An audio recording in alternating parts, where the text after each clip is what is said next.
And what we found out on this trip, you can't force the blues. That's right. You cannot force the blues. I told you can't force the blues. Yeah, but you didn't say that this would happen. Oh! Oh! Oh! Woo! Oh, I gotta look out of the way there. What are you looking at? What? Oh. You.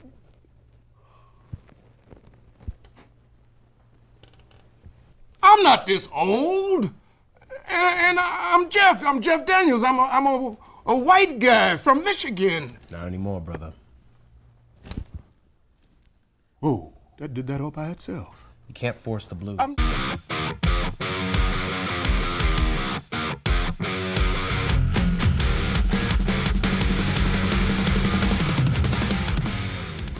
Hey, everybody, this is Kevin McLaughlin, and we are the Riffs and Rhythms podcast. I'm Paul Robertson, and we're back with more about our trip.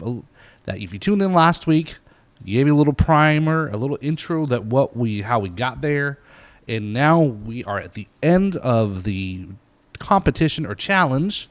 I like how the MC at the finals talked about it. It's the IBC, the International Blues Challenge, and it's a challenge for a reason. Just getting to Memphis was a challenge for a lot of people, actually. Yeah, and today, like the water pipes for the city broke, and they weren't even allowed to serve water. We couldn't use the indoor restrooms. It's like, what, 20 degrees outside, and we're going outside? And using Porta Johns. Oh, man, yeah, so that's exciting. So if you... if you follow us on Instagram, you saw the question that I posted about how lovely experience it was having to listen to those shattering frozen blue water. That's awesome. When you're this gonna, you said, what'd you say? I'm not quite sure what I'm saying because I'm still very cold. It was a matter of you're leaking bodily fluid and it's actually steaming in the Porta John, which I don't think most people really appreciate a urine steam bath. A reason. No. Yeah, nobody appreciates We don't that. have to usually deal with that in Florida because we're usually not peeing outside in a Porta John, and we're not usually having to pee outside in a Porta John. Wait. Yeah. This is the Riffs and the Rhythms podcast. I had to get this off my chest here, I man. think we need to get on topic Okay, here. all right, anyway, all right. So he doesn't want to hear... It's not this steaming urine podcast. That's a whole nother party. Yeah, that's the, pay extra for that. But yeah, so... Which I feel like suddenly I need to wash my face. I don't know why. Maybe that's why it looks like, oh my God, looking at the camera here. My face is like, I don't know. You've got a steam burn on your face. I know. What were you doing in there? I have sulfuric acid in my... All right, you said we were moving on. All right, anyway. So, yeah, it's your fault. I'm trying. Your fault, man. Focus. Yes. Focus on your son. All right, so the competition, 2 shows each band got for the quarterfinals, semifinals. I don't know. What comes first? The finals. Anyway. They're the first round anyway. Yes. We played at Alfred's. Turns out the coolest bar on Beale Street. Not only just the coolest bar on Beale Street, but the coolest bartender we had. We got to give a shout out to Jonathan. Jonathan, yes. our server. Yes. We told him he was the best server in all of Memphis. Yes. We ate at a lot of places. There are places where the service doesn't even exist. You got to make a phone call from your table to try and get some service. And then there's Jonathan at Alfred's, and he totally rocks. Oh, he was awesome. So we walk in each night after the first night, because the first night there, I think we were for 12 hours. We were there for a while. Yeah. But we were camped out and all day. A spot at the table. Because, again, these places that you go, you're in a bar, it's a restaurant, that you try to get a spot, you want to get there early and all that stuff. But he recognized us every night we came in. We flag him down. He may not have even been serving that area. He still came over. So, yeah, thanks, Jonathan. You are the man. You are the MVP for this podcast. That's what we got to start doing. We're going to start giving MVPs out on the podcast for certain people. Last episode we talked about Tracy. Shout out to Tracy. She got the MVP. Tracy is the inaugural MVP award winner from the Riffs and Rhythms podcast. So if you're listening to this podcast for the very first time, or you were a long-time listener already, yes, we just changed stuff up on the fly. So hopefully you enjoy at this moment, we have instituted retroactively the MVP award. Yes. Starting last week with Tracy. Thank you, Tracy. You are an MVP. And now today, the second ever MVP award goes to Jonathan, our Yes. server at Alfred's. At Alfred's, yeah. Yep, Alfred's. Yeah, he was on it, and I think we definitely racked up some tabs. We racked up a Every tab night. that would have embarrassed even the most extravagant of people. So yeah, so 14 hours in a bar, eating and drinking. A whole band. mostly drinking. Mostly drinking, yeah. So we were at Alfred's. They kind of segue you there. So first slot you had was at Alfred's. First night. Right. We were the last band on the first night. Got to see all the bands at Alfred's. Amazing. Tons of great bands. Tons of great bands. So, back up from there. We talked about checking in. Mm-hmm. Got to check in and then go hang out at Alfred's and, just get a lay of the land, pick up our lanyards and, be admitted as challengers. Mm-hmm. And... it's festival style. So you run up, you put your gear on, you got 10 minutes to change over. So I got a chance to listen to all the bands playing on the back line, pick out the amplifier that I wanted to use. Went up there and just bore my soul as best I could. Now, on a personal performance note, I was worried about being nervous. So I put on my nerves. His cape. My nerves of steel. And I was like, whatever, it's no big deal. But in order to keep myself armored up and not get all knock-kneed and freaked out, I'm less emotionally available as a performer. And with the blues, it's all about getting in touch with your emotions and sharing them with the crowd. So the second night, we were early in the night, had a lot more energy. I was comfortable with the scenario. Got to see the competition. It wasn't such a big deal. I was up there and I was able to be comfortable and be me and have a good time and get in touch with my emotions and really bring them to the crowd. And I really touched a lot of people in that room. Mm-hmm. And I could feel it. We had people both nights coming up and saying a lot of stuff, all of it good. Yeah. So, yeah, that was great. And should we tell them? I guess we should tell them. We can get there. I think we can kind of get through there. But I think the before we progress. jump in there, though, let's tee this up here because this isn't just a couple of bars. Again, if you're in Memphis, you know what we're talking about. For those of you who don't, there's bars, as we talked before, all up and down the street. Music venues. This is like one of the coolest places, whether it's New Orleans, Nashville, there's music. So if you love music, this is a music town. It's off my bucket list. But everybody who was competing, there was, and Kevin's shown there on the screen. So if you're listening, the schedule of bands. So if you're listening to the audio podcast, there you got to check out on the YouTube video there. 70 of them. 70 bands that were performing that night. 2, 3, right. 4, 5, 6, 7. That's just one page, right? 7 clubs, 10 bands per club. Right. Same thing for solos and duos. Mm-hmm. 66 solo and duos. In 1, So 2, 3, 4, 5, so 6 my math clubs. is 136. Does somebody want to fact check me? performers, give or take a couple of hundred. Yeah. So performers, that means the acts. But yet there were some bands that had a soloist to a full ensemble of, I think the biggest one I may have seen was, 7 or 8? Yeah, 7 or 8 pieces. Horn Yeah. section, bass drums, 2 guitars, keyboards, singer. Awesome. So that was what Kevin was up against there. Obviously competing against the bands, not the solo duo. We'll talk a little bit too. There was also a youth aspect, which we'll get to in a second. But the competition, there's a judging aspect of it. All sorts of judging, how the judging goes from obviously the music.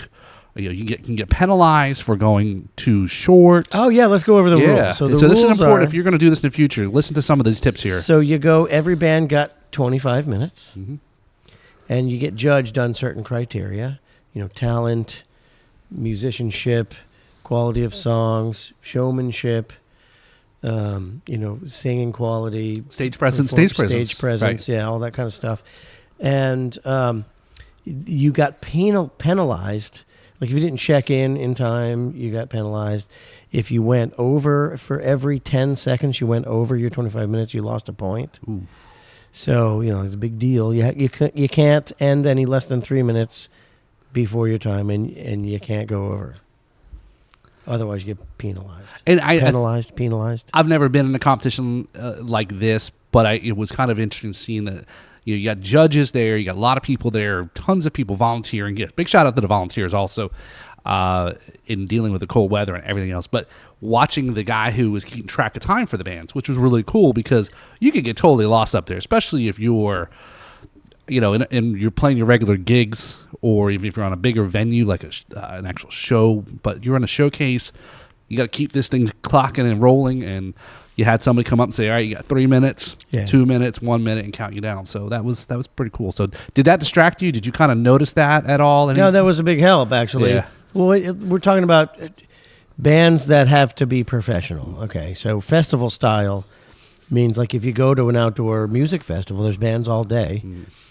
Having been involved in music festivals in all aspects and in all job descriptions, stage manager, tech, performer, promoter, whatever, the worst thing that you could possibly do is go overtime because, like say you got 10 bands, you got a headliner, right, and then you got the band that's warming up for the headliner, and then you got bands all day. If you got 10 bands all day and everyone goes over 5 minutes, that's an hour late. The band that's supposed to play before the headliner gets eliminated from the schedule. You can't be over. No.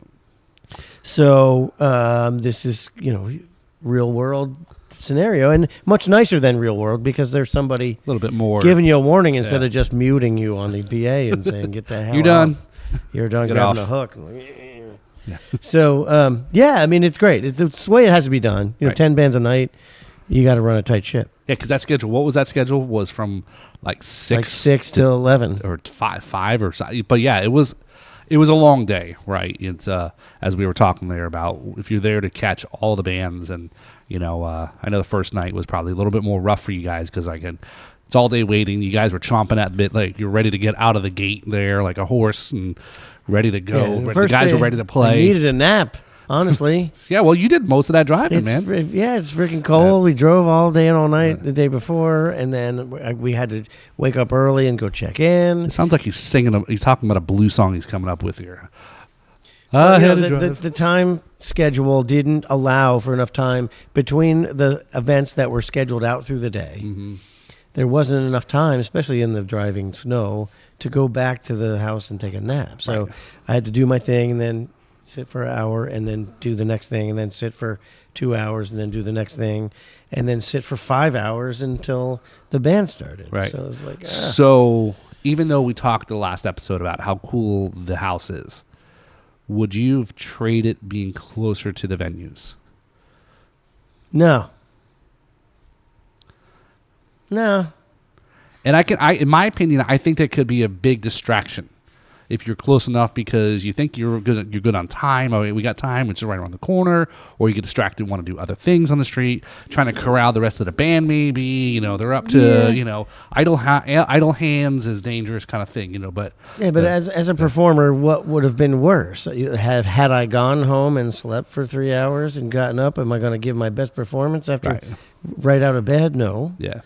Was it an advantage to see all the other bands and know what I'm up against and get a vibe for the place and what everybody's looking for? Yeah. Was I a little bit on the tired side to put on my best show? Yeah. So what's better? I like probably sitting there all day is better actually. Even and I was able to shut down and close my eyes for a while, like I'd kind of like to do now. 3 times during the day, I was able to just shut down for a few minutes and take a Winston Churchill style nap. Yep. And, so it got me through.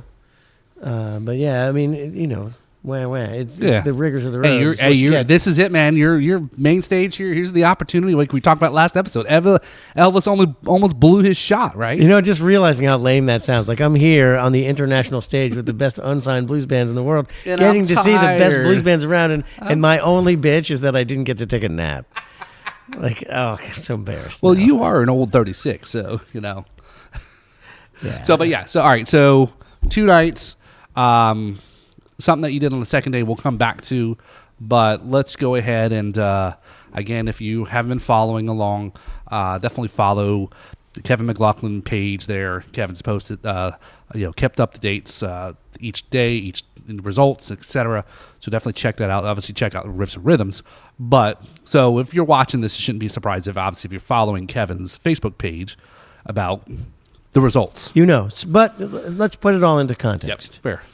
I'm here sharing the stage with bands that are at the top of their game on the national stage, international stage.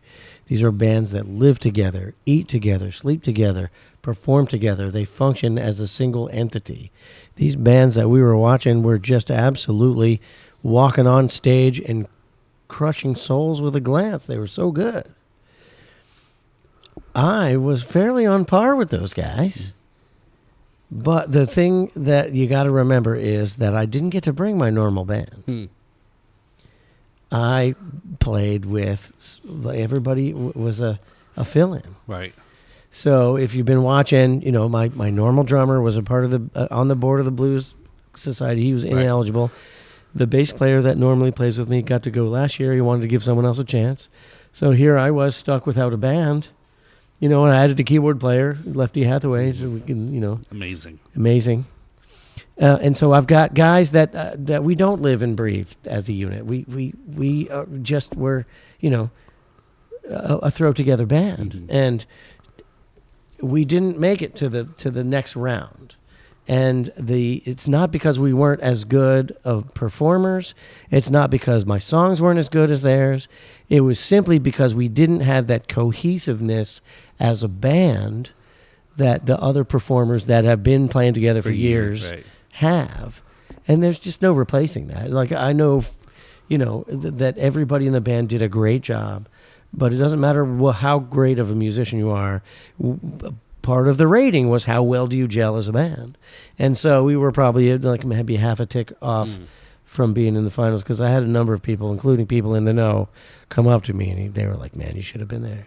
It's a shame you didn't get there. It's just so close." So in these 136 acts, solo bands, there was a wide variety you were up against. It wasn't just, and I guess this is the question I asked all weekend, that'd be a great question to go around and ask people. What would you consider as the blues? What is blues to you? Because there was a lot of bands that were somewhere along that range there.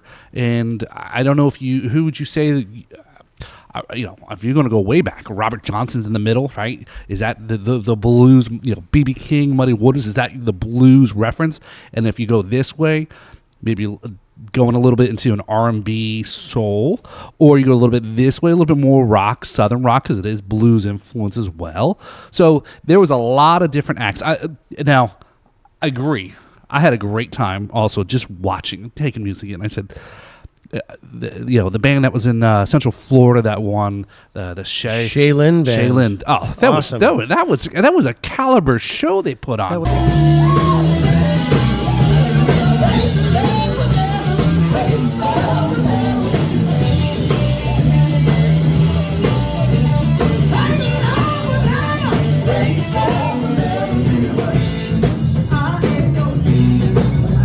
A top-notch soul review, right. R&B soul review, and the same with the Super Soul Brothers from France. Just an absolute over-the-top, high-energy super soul is great. Are you ready for rock and soul now?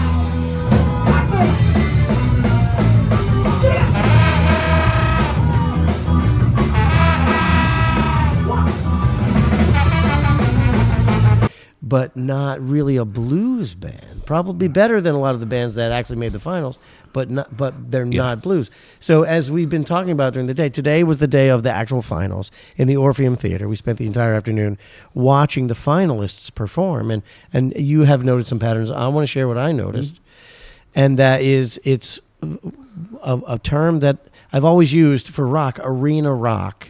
Okay. What the Blues Society is looking for, the Blues Foundation, is arena blues. And traditional enough to sound like a blues band, but not old and boring and tired. Dum, dum, dum, dum. A little bit modern blues. Modern blues. Okay, if you call that. It's polished, but not boring. Right. And plenty of air in the arrangements. And that's why I call it arena blues, because, when you're going every second, there's no, when you're playing arenas, you got to allow for the reverb to be part of the music And if you're just bashing away, then it's just mud in an arena. Right. So you've got to have air as an element in your musical arrangements.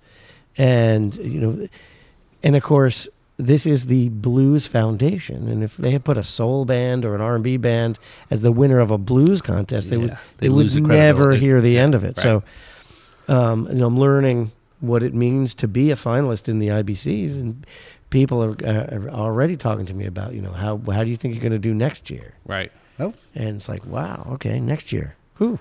But now, real quick, next year you cannot, because you won the Treasure Coast Blues Society Regional. I cannot. You cannot do it. I cannot represent the Treasure Coast Blues Society. So you would have to go. I would have to go AWOL. All right. Well, again, we know where the Shaolin Band, they won, so you can go there. I can go there. They get the Villages. Right. Yeah, the Villages. The South Florida Blues Society. Right. There's tons of blues societies, and Yeah, I was surprised. There's a blues society in Daytona Beach, and I didn't see. Is there really? Yeah. They didn't represent. Yeah. So which is whatever. Well, not all blues societies. Now I got this. The Treasure Coast Blues Society people told me that not all of the blues societies did an event because they didn't get the interest necessary. They didn't get the contestants. Didn't want to. Okay, gotcha. So, yeah, and to be able to put yourself into, I don't want to say accept, but humble and understand and recognize who you were up against too, right? Like I think you said there, you put your effort forth, and I think that's a pretty cool thing. Is you've got recognized afterwards. You made some noise. You made some recognition. You got your name out there. Right? I got seen on the scene, and I was respected among the best on-sign blues bands. You can now say you've played on Beale Street. Yeah, I can say, but the fact that I'm here is the big deal. The fact that I've made a lot of connections and friends that I can enhance their careers and they can enhance mine. Right. That's what networking is all about. Yep. And it also gave me an opportunity to do this speed networking event that we did, and which I got chosen out of one of 60 people. Okay. Who got the privilege of sitting down and meeting with industry. Like I sat down with the president of Alligator Records, promoters from around the country, around the world. Sat down and talked to a guy who runs a festival in Norway. Radio. I made friends with Holly from she runs 2 internet radio stations. Oh, very cool. One in Boston and one in Texas. So getting a chance to meet with these people, showing them my music, giving them permission to perform or to play my music on their radio stations. Actually did a few radio spots. Hey, this is the Kevin McLaughlin. This is WBLU, Austin, Texas. Rock on, y'all. That kind of thing. And just to be immersed with the in the scene with all the best and most ambitious unsigned blues musicians in the world, so cool. You would be happy, I would assume, that if you weren't competing, but it would probably be tough being a spectator, if you want to call it, being here this week and just spectating. It would be hard because I consider myself a peer of theirs. Right, like, why am I sitting? It's like an athlete. If you don't get the reference, it's like for you musicians, right? Same thing. If you're an athlete watching somebody else play, or you're, NFL playoffs going on right now, and you're sitting there at home and you got knocked out, and you're watching, like, you're pissed because you want to be doing it, and so forth. Musicians, it's the same thing. So and seeing someone win an award as an inferior peer. It's horrific to watch, Not saying any names. And, but again, Dave, the stage manager at Alfred's, last night he came up to me. He's like, dude, man, you're great. It's a shame you didn't make it. And I just said, well, Dave, it's okay. There's bands here that are better than me. Yeah. It's how it happens. There's always someone better than you. Right, and each night there was different judges, too. Yep, right? Different judges. And, well, that's kind of an interesting thing is, right, you were, was it the second night? George Thorogood. Yeah, George Thorogood's George drummer. Thorogood's drummer was one of the judges. The actual CEO of the Blues Foundation was one of the judges, and my new friend Holly, the blues radio DJ, was one of the other judges of us. And no, she was just there. Okay. She was the judge the following night. Okay. But anyway, notable blues people, like leaders in the blues world. But it was cool, Kevin's walking around Beale Street with his Pimp Daddy red velvet smoking jacket on. And people recognize him. That's his signature, right? They saw him. They're like, hey, Yeah, we saw you, blah, blah, blah. So definitely, what bands do you think are you going to keep an eye on? The Super Soul Brothers from France. I love their bass player. That guy is magic. Their whole sound is built off of him. It's rare. And I said to him, I'm like, hey, hello, mon frere.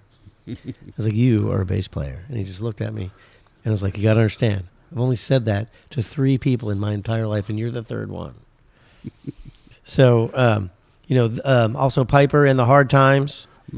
Great band. We got the CD in the dashboard now playing. Mm-hmm. The Shaylin Band. Love those guys. Right. And the Blues People from New Jersey. Yeah, talk about Monsters. a challenge. We believe they missed the first night. Again, correct They me, were guys. unable to, because of the snow. Right. The snow that came through here ruined their travel plans. I think their flight got canceled and they had to try and drive. And oh, man. And then, the drummer didn't have his cymbals. Dean, our drummer, loaned him his cymbals. Right. So, yeah, I mean, a lot of challenge involved with the International Blues Challenge this year for sure. Who was that? There's a few performers today. The initial performer, the female acoustic soloist. Yeah, is that Melissa McKinney? Melissa McKinney. She's a solo. Yeah. And then Joe Waters was amazing. It was entertaining watching him, and a lot of those the finalists, they got a chance to not only perform but connect, tell a story, or that was a pretty funny story about how he was mentioning that when he didn't tell us how old he was at the time when he's telling the story about her, Jimi Hendrix. We're gonna go get our driver's license. We're gonna go we're gonna go see Jimi Hendrix, and the guy says, my older brother says, dummy, Jimi Hendrix has been dead for years. So that's why, from where we were sitting, I couldn't tell how old he was, but he was in his mid-20s. Yeah, was that Stephen Jones or Henry Jones? Yeah, I think so. Yeah. So it's definitely So again, you're listening to this, watching this. We'll put the links in there. Check out other bands too. I mean, obviously, you guys know Kevin, his band. But this is, what we talk about doing the reviews of unsigned bands, which we're going to start up here once we get back to Florida, and recognize, right? Hey, you got to, recognize when you see good. Tons of amazing music being put out by amazing musicians. And there's so much greatness everywhere in the music world that it just being great just disappears in the wash. So to bring some of this greatness to the forefront and get people turned on to it is a pleasure for me. Right. So also, we don't want to forget mentioning and talk about, there was a youth performance as well this week. 21 acts performed here on Beale Street, and some of these, again, I think I commented on social media on our page, the blues is in good hands. Right. We got a lot of kids coming up to Youth Showcase, and our very own Miles Hoyt. Right. We went and sat and had dinner, and where were we? At the King's Palace? Yes, King's Palace. On Beale Street, and Miles, just had his 14th birthday, just went up with his pedal steel and just killed it. People standing up and clapping like crazy people.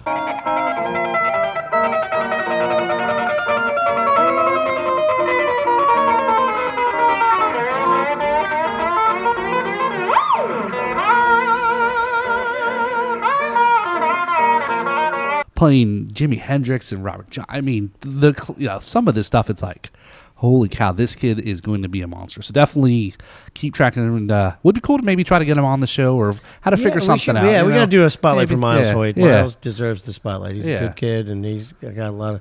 We want to help make his future as bright as possible. Yep, for sure. So definitely check out, again, the local musicians that also represent Treasure Coast and everywhere else too. So we did a little bit of on the street action this week. So yes. So as a new feature, we've decided to go rogue and on the streets.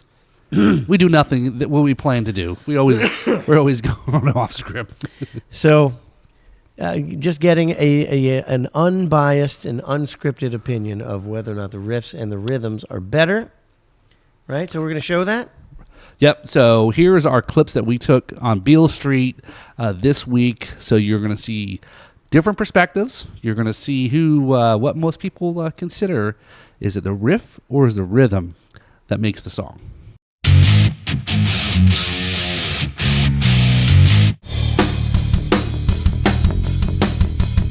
All right, so here we're on Beale Street. Here we're finding out from these fine folks whether it's the riff or the rhythm that makes the song. So go. It's the riff. Riff? It's the rhythm. Rhythm. Riffs with rhythm. Rhythms. All right. The riffs. The riffs. We've heard the best of riffs tonight. I think it's the rhythm mainly. Did we have a tie, I think? I think it's a tie. It was a tie. All right, there we go. Thank you, guys. And we're right here on Beale Street asking the all-important question. Which is? What is it that makes the song good? Is it the riff or is it the rhythm? It's the feeling. Ooh. It's the feeling. But do you get that feeling from the riff? Feeling? Which is Yeah. the- You or the get rhythm? that love and feeling. I get it from the bass. I get it from the vocalist. There's no wrong answer. Tell us what you No, think. there is no wrong. I get it from the vocalist. And the vocals? drummers. Okay, so we have a riff and we have a rhythm. It's a tie. Right on, it's a tie. All right, so we're here at the finals here at the Orpheum. Orpheum. Memphis, Texas. Yeah. Memphis, Tennessee. I'm from Texas. Wow. All right, so Crystal here, we met last night here. She's very versed in the blues and a lot of, I'd say you were very experienced in the blues world, right? Okay, here's the question we want to know. Is it the riff or the rhythm that makes the song? Well, it is the bottom end. It's the bass. It's the drum. Even though I was married to a guitar player for 13 years, I love it. nothing holds a band together like the bottom end. I love a bottom end. Yes. So hopefully you enjoyed that. How crazy was that? That was, again, I think Kevin was getting a little jealous. Like he thought I may be, paying some people to say that they're on Beale Street, the birthplace of the blues, and mostly, I'll concede and say that, yes, if you're going to talk about blues or mention blues, yes, the first thing people are going to think about is the guitar and obviously riff. So I will concede that. But, again, we asked a question, and the people gave their response. Unsolicited on the street. So we plan to do more of this. Yeah, here. and I was embarrassed. My guy, he was like, thank you. You're welcome for my opinion. But I'm homeless. Can you give me $1? So Kevin doesn't know how doesn't know how bribing works, right? So he didn't get the answer he wanted, but still paid the guy. So, but yeah, it was fun. That's why he's homeless. That's true. Yeah, Right? yeah. Yes, but yeah, it was actually cool walking up to people, getting them to tell people, actually talking, promoting our podcast here. Again, it was a weekend of opportunity to promote. I got a chance, like you did, making connections. For the Drums and Rums podcast, trying to talk to some of the drummers when they came off stage and said, "Hey, come talk to us." Specifically the drummers. But I think we were talking about we may introduce a segment here to interview some of these bands. Yeah, we're going to try and work it out. We're going to get in touch with them and see if they're willing to Yeah. let us promote them. I'm sure they will be. It's just a question of logistics and timing. Yeah. It's like, hey, give us 15, 20, 30 minutes and here's a free show that you're going to get a chance to talk about your stuff and our thousands and millions of listeners and viewers. So we'll be featuring challengers from the Yeah. 2024 International Blues Challenge on future Riffs and Rhythms podcasts. So if you've got something there, music, I know we've got some queued up when we get back home. Also, there some of our local friends there that we're gonna has submitted to do a review. Yep, So we will do a review. We won't say who, but we are looking for unsigned bands with published original music. Right. And we're going to give preference to Florida bands, of course, because we are Florida Man and Florida Man. Right. And yeah, that's what we're going to do. Yeah, so just hit us up, drop us a comment in the YouTube, anywhere in social media, email, whatever, and we'll tell you which part of your music sucks more, the riff or the rhythm. No, we're going to say which. I don't know. What are we going to say? We're going to say what contributes the most energy to the song. What is this song centric to? Is it the rhythm or the riff? Yeah. So all you got to do is just drop a comment, reach out to us, and let's keep it simple, because if you help us, that just makes us have to do less work for this show. Really, what we honestly, as musicians ourselves, we want to spotlight musicians, and we want to help people get out there. Yeah. I've got no problem talking about music and promoting, and this is what it's all about, man. It's not just about us talking about a bunch of crap, But, so submissions here. Press the like button, Ding. Make a comment, do a DM, or contact us, whatever, and we'll review your submission. Slide into Kevin's DMs. Yes, take the David Coverdale approach and slide it in. So worthwhile experience. I know we didn't talk much about the guys here, but I know we did cover them. We did, I did interview each of them this week. Like I said, you got to watch the full trip video that will be airing soon once we get back. But miles and miles of unused footage. I had to move like 40 gigs of stuff off my phone to capture a lot of this stuff. Again, try to capture as much as I could. Some of the performances today, talk about showcasing some of those bands that are on that list there, just to get a flavor, again, just to kind of hopefully the video embodies our trip from Florida,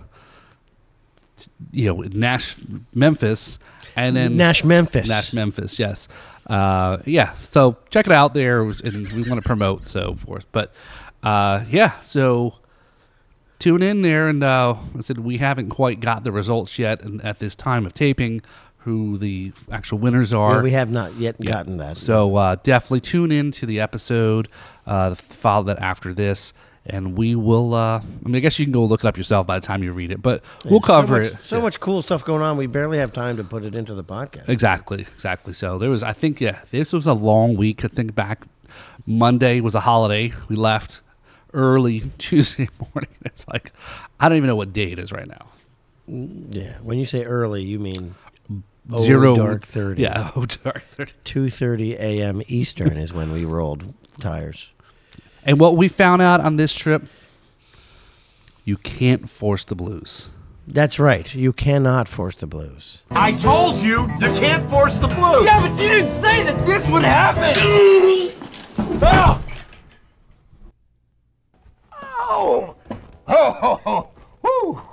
I gotta look out of the way there. Because things will happen. Give yourself a hernia. Yes, things will happen. So, all right. So again, thanks for tuning in to this podcast episode here of Riffs and Rhythms here. Again, we ask for it. Go ahead and do the subscribe, do the likes, put some comments in there, interact with us on the chat there in the comments. Follow the Apple Podcast too. Yeah, again, we're also on Spotify and Apple and all these places if you're more of an audio person. But just follow us everywhere. Just make it easy for us. And then because some content we've been putting only in one pace. And then others, so follow us everywhere you go, obviously. Is that what you kids call it now, putting content in a place? Yes, you put it in a place. Put your content in a place. That's what she said. It is. So anyway, check out all of Kevin's links there. You'll see at the end of the show there in the credits. Yeah, there's links and there's things. Yeah. So also check out all of Paul's podcasts. He's got a whole stable of podcastery. And... it's an honor to have you be the official podcaster of the Kevin McLaughlin Band IBC trip 2024. Right. I'm putting that on my resume. Yeah. It's exactly. And all the drums, plug for Drums and Rums. Right. I was doing a little bit, also a little networking and plugging, as I mentioned, trying to hit up some of the drummers to come on to do their own show. Yeah, and so the Kevin McLaughlin Band IBC Experience is sponsored in part by the Riffs and Rhythms and the Drums and Rums podcast. Yes. So I've got a couple guests coming up here I've talked about. So looking forward to the next couple weeks on the Drums and Rums there. So some pretty big names, I think. So yeah, no question. Yep. You got a lot of cool stuff going on. Yep. So hopefully you enjoyed our little road trip here. We can't wait to get back. Yes, I'm whining. Can't wait to get back to the warmth of Florida. From what I understand, everyone's also back home whining about how cold it is. Yeah, and this is not like 70 degrees warmer there than it is here. Yeah, you should have came on this trip, and you definitely would. Yeah, it's an interesting. I don't often get to wake up and check the Weather Channel and have it say that it's 10 degrees, feels like -1. He's got to wear layers of clothes just to go to bed. And then after that, it got up to like 28 degrees, and we were just like, "Oh, it's nice man, out. Sun is out. It feels good now." Yeah, it was. That is how crazy is that? That's the one thing I don't miss about living in the cold is exactly having to bundle up, go outside, get where you need to get to, then have to disrobe pretty much everything. You're inside because there's heat now, and then it's just a nonstop cycle. So can't even use your phone. I'm out the other day. I was outside with my gloves on, and I needed to use my phone, and I couldn't use my phone because I have these big gloves on.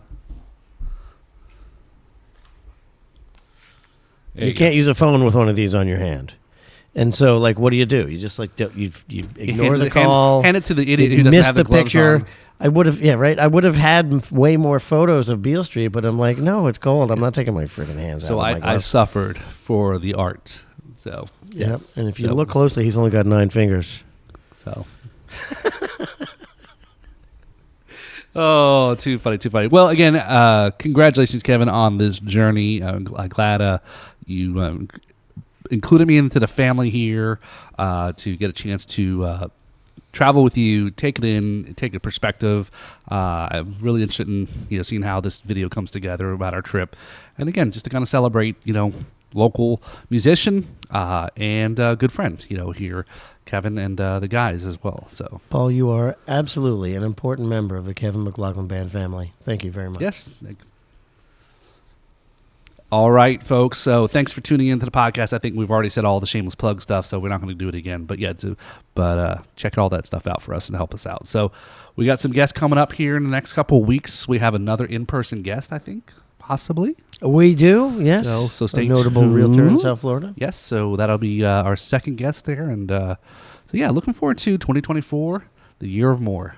Absolutely. So the year of more what is up to you, but it is definitely the year of more. Probably more rhythms. No, it'll certainly be more riffs. All right. All right, again, folks, this is Paul and I'm Kevin. And this is the Riffs and Rhythms podcast. Thanks for tuning in on location from Memphis. Below zero freezing. Yeah, it feels like -1. I'm not sure how this ice melted, though. But anyway. You don't have to worry about your ice and watering down the drink. 0 degree weather. That's nice. All right, good night. There you go.